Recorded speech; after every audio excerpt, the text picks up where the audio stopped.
Imagine a world, not so long ago, where human beings were put on display, not in a theater, not in a gallery, but in cages, in recreated villages. For the entertainment and education of millions, it sounds like a macabre fiction, a distorted nightmare. But this was a chilling reality, a brutal chapter in our history, largely scrubbed from the public consciousness. We are about to uncover one of the most disturbing and profoundly forgotten realities of the colonial era, a period when the lines between human and exhibit blurred, leaving an indelible stain on the soul of humanity. The late 19th century, Europe stood at the zenith of its imperial power. Great Britain, with its empire spanning a quarter of the globe, declared the sun never set on its dominion. France carved out vast territories in Africa and Southeast Asia. Germany, a latecomer, aggressively sought its place in the sun. And a small, seemingly benign nation like Belgium, under King Leopold II, secretly amassed a personal empire of unimaginable brutality in the heart of Africa. This era of insatiable conquest wasn't just about land and resources. It was underpinned by a burgeoning, sinister ideology. Racial science. Academics, theologians, and politicians conspired to construct a hierarchy of humanity, placing white Europeans at the apex, justifying their dominance as a civilizing mission. The constant influx of exotic goods, resources, and even people from these newly conquered lands fueled a fascination, a morbid curiosity within the European public. Colonized people, stripped of their sovereignty and dignity, were increasingly viewed not as fellow humans, but as exotic spectacles, living embodiments of the primitive world Europe claimed to be civilizing. This profound shift in perception was the fertile ground from which a monstrous new form of entertainment would emerge. The seeds of the human zoo were sown not in a dark dungeon, but in the seemingly innocuous environment of the circus and the burgeoning zoological garden. One of the most influential figures was Carl Hagenbeck, a German animal merchant from Hamburg. By the 1870s, Hagenbeck was not merely importing exotic animals, he began importing exotic people. In 1874, Hagenbeck presented a group of Sami from the Arctic alongside their reindeer in Hamburg. Soon after, in 1876, he sent an expedition to Sudan to bring back Nubians. These ethnographic exhibitions were immensely popular, drawing vast crowds who had never before seen people from such distant lands. He perfected the art of the panoramic display, naturalistic, cageless enclosures for animals, and applied the same logic to humans. This concept exploded across Europe and America. Major colonial powers showcased their primitive subjects at prestigious events. The 1889 Paris Exposition, celebrating the centenary of the French Revolution, featured a Negro village housing 400 people. It drew 28 million visitors, making it a monumental success. 8 years later, the 1897 Brussels International Exposition displayed 267 Congolese men, women, and children in 3 fabricated villages by a lake. Thousands flocked daily to gawk, to stare, to marvel at these living exhibits. From Berlin to London, Milan to New York, these human displays became a common feature of world fairs, colonial exhibitions, and even regular zoos. Entire villages, sometimes including homes, tools, and spiritual objects, were meticulously recreated. The underlying message was clear. These people were specimens, living proof of European superiority and the necessity of colonial rule. To populate these human zoos, vast networks were established. Agents of colonial powers and private entrepreneurs traveled to Africa, Asia, Indigenous America, and the Pacific Islands. Often, individuals or entire families were coerced, misled, or simply abducted. They were promised adventure, riches, or simply better lives, only to find themselves transported across oceans, far from their homes and cultures.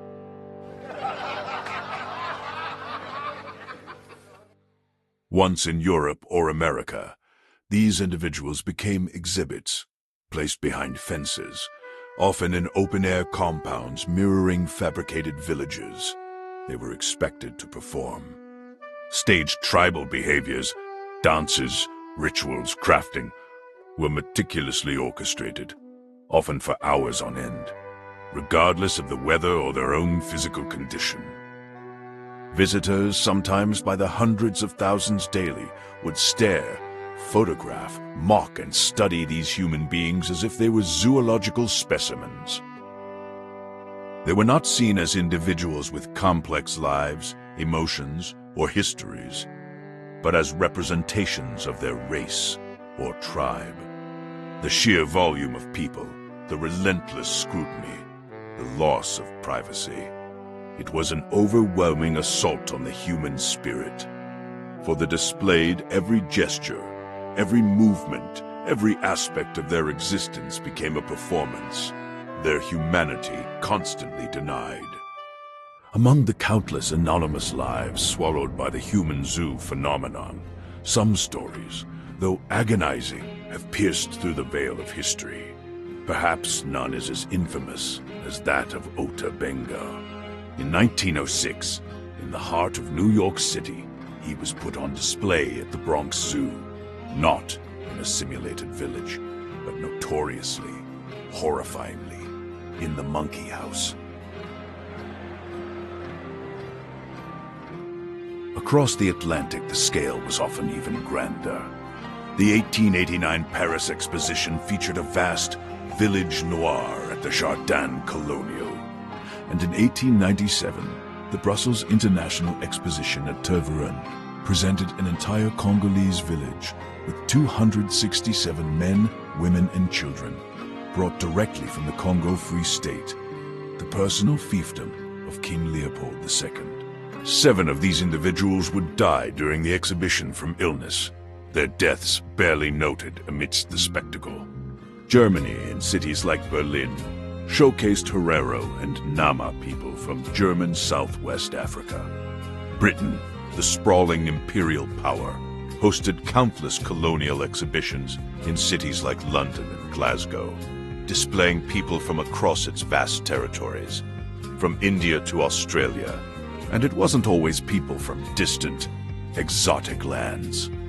Even within Europe, indigenous groups like the Sami people of Scandinavia were exhibited, their nomadic way of life deemed primitive enough for public consumption. These weren't isolated incidents. They were a systemic global enterprise, sanctioned by governments and celebrated by the public.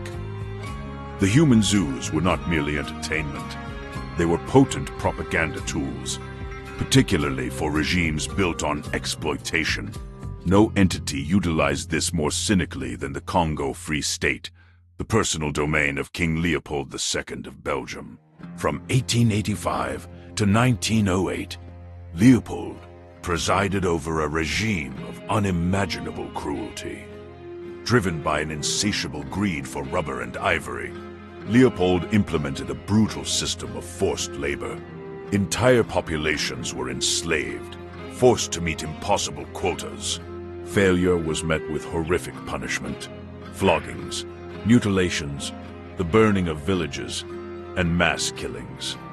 The most infamous was the severing of hands, a gruesome practice used as proof of compliance or punishment.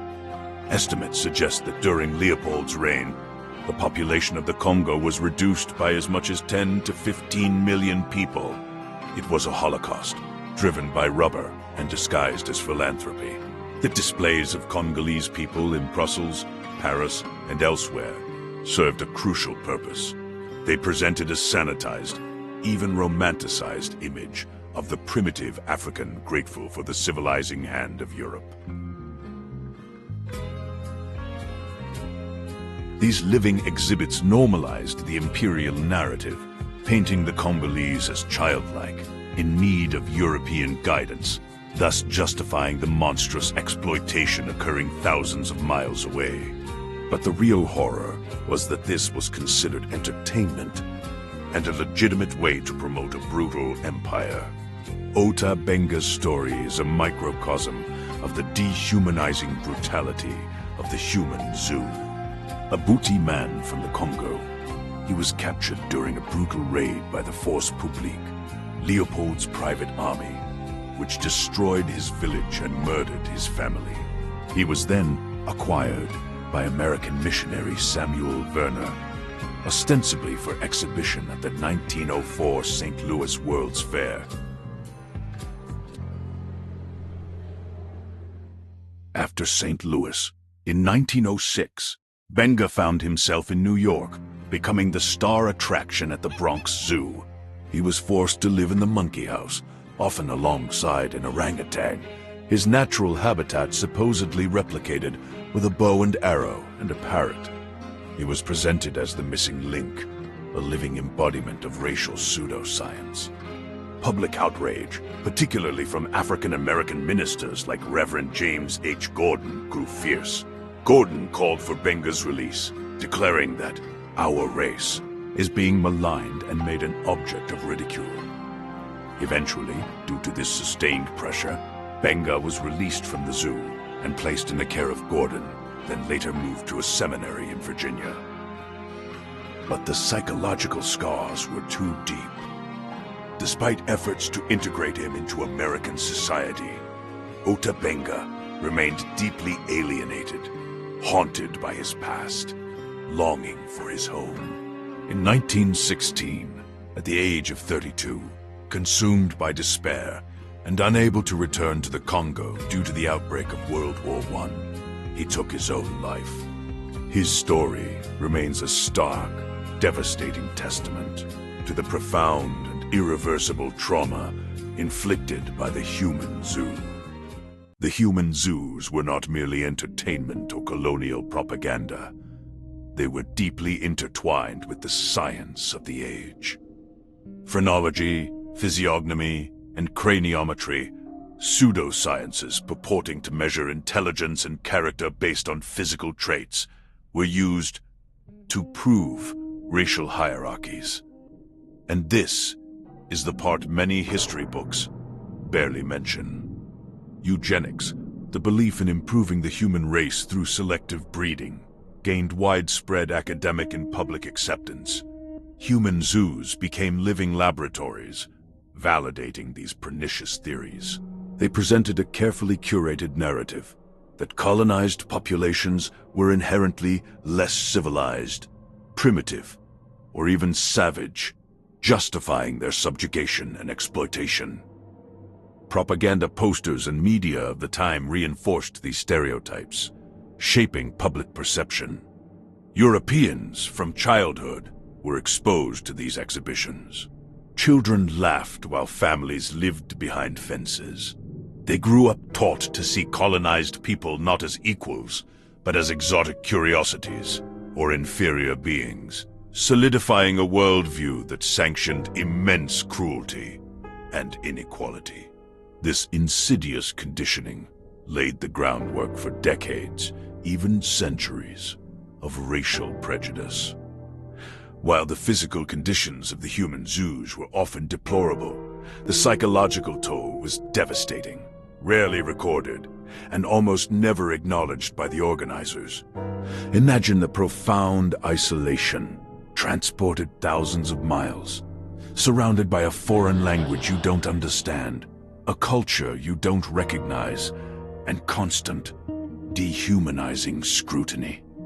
Language barriers prevented communication, deepening the sense of entrapment. Many fell ill, susceptible to European diseases for which they had no immunity. They succumbed to tuberculosis, pneumonia, and influenza.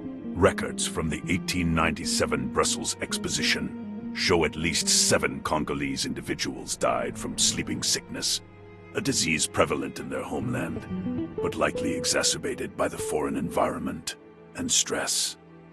Families were trapped far from home, their cultural practices mocked, their spiritual beliefs dismissed.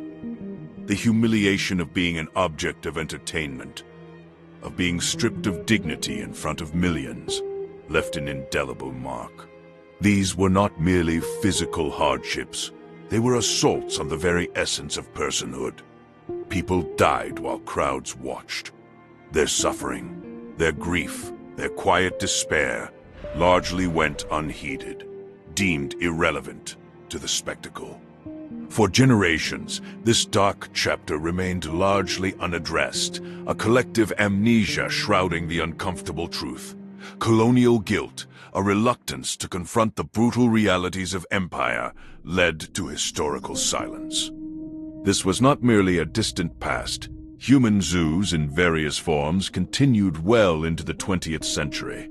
The 1931 Paris Colonial Exposition, just 8 years before the outbreak of World War II, still featured native villages. And shockingly, one of the last known human zoos was at the 1958 Brussels World's Fair, where Congolese villagers were displayed. It took persistent international outcry, decades later, to finally dismantle these appalling exhibitions. Today, slowly, painfully, museums and governments are confronting this hidden past. Exhibitions are being recontextualized, apologies offered, and forgotten names brought back into the light. But the full scope of this institutionalized dehumanization and its long-lasting impact is only just beginning to be understood. The human zoos may be gone, but their shadow lingers. The stereotypes they perpetuated, the savage, the primitive, the exotic, seeped into the global consciousness, becoming deeply embedded in media representation, contributing to modern racism and prejudice. The psychological damage inflicted on individuals and entire communities has rippled across generations, a silent trauma rarely acknowledged. The empire did not only conquer land, it reshaped the way people saw humanity itself. It taught millions that some lives were less valuable, some cultures less worthy, some humans less human. This connection between systematic dehumanization and colonial violence is undeniable. Once a people are stripped of their humanity in the public imagination, atrocities become easier to commit, easier to justify, easier to ignore. The story of the human zoos forces us to ask uncomfortable questions. What happens when society stops seeing certain humans as fully human? How did ordinary people, millions of them, normalize this cruelty? And perhaps most chillingly, could propaganda, misinformation, and the allure of spectacle make modern societies repeat similar systems in different, more insidious forms? Today, this forgotten file serves as a stark warning from history, a reminder that humanity's capacity for both cruelty and complicity is profound, and that vigilance against dehumanization is our eternal responsibility. History shows us where we've been, but technology shapes how we remember it. What you just witnessed, from the visuals to the narration, was crafted using advanced artificial intelligence, bringing the echoes of the past into the modern era. Creating these immersive stories takes immense curation and effort. If you want to see how far we can push the boundaries of storytelling, hit that subscribe button right now. Your support is the only way this channel grows. Thanks for watching, and see you in the next chapter.